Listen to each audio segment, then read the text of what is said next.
The next part of SPA, SPA, subject, is purpose, right? So why are we writing? Of course, most of us are writing because we were told to, but that's not the reason. That's not the purpose. It's not the outcome we're trying to achieve. Oh, I'm trying to make a good grade. That's also not the purpose for our writing. Essentially, basically, there are three main purposes for writing. Those three main purposes. The first one is to inform, right? And that's to give some information. The second one is to entertain. And the third one is to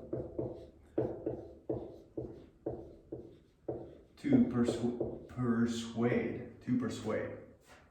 Okay? So if these are my three main purposes for writing, then I'm going to choose one of these before I begin. Most of the time, it's fairly easy for us because the most of assignments we receive are going to be about writing to inform. We are trying to give some information about something, right? So let's talk about that first then. What kind of writing is to inform? What kind of writing is to inform? Of course, newspapers should be to inform, just to give us information, just the facts. Instruction books, how to do stuff. Textbooks, books for class, those things are often just how to do stuff, to inform. Rule books, those kinds of things are for just sharing information. Okay, so there are lots of different kinds of materials that are written just to inform. And of course, essays and reports that we're writing for school are also to inform most of the time, right? So next one is to entertain. Remember, we are writing to entertain, but we're not writing to entertain ourselves. We're writing to, the outcome is that the reader will be entertained.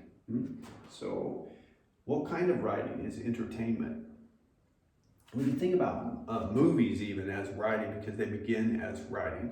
But of course we can include novels and stories, poems, music, songs. Those things are written, right, first and then performed, right? So those things are, their purpose is basically to entertain.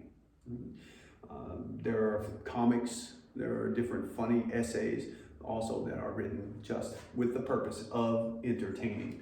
And the next group that we have is to persuade. To persuade is a little bit different kind of writing. Is I have a position and I want to convince you to do something or not do something. And maybe I want you to buy something, or I want you to save money, or I want you to be careful, or I want you to not drink alcohol and drive, for example. So I want to persuade you. And if you ride the subway, you are seeing persuasive writing all the time because advertisements are basically persuasion. Please give us your money. Please come buy my product. And so we have these basic purposes: to inform, to entertain, to persuade. Before we begin writing, we want to consider each of those. Which one is the key, the main focus that we want to be writing about, writing towards? Now, there is a problem here because even if my main purpose is to inform or to entertain or to persuade, there's always the chance that there are elements of even all three of them within my essay. But the main thing is it has to be, the real purpose has to be understood first, and that is to persuade or to entertain or to inform. So for example, of course, textbooks, rule books, those things generally are pretty dry and tend to be just to give information.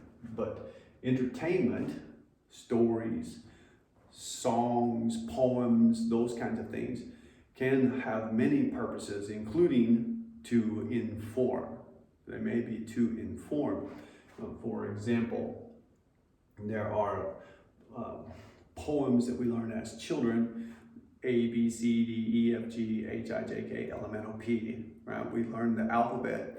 We learn it in those phrases because they rhyme at the end. We often sometimes learn them as that song, right? So A, B, C, D, E, F, G, H, I, J, K, L, M, N, O, P, right? So we get those.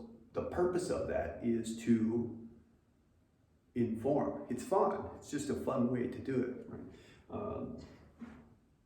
Love sonnets, poetry, stories, many of them are written. We could say, take for example, Harry Potter. I like to use that example because there are just so many pieces of that can be applied to different things.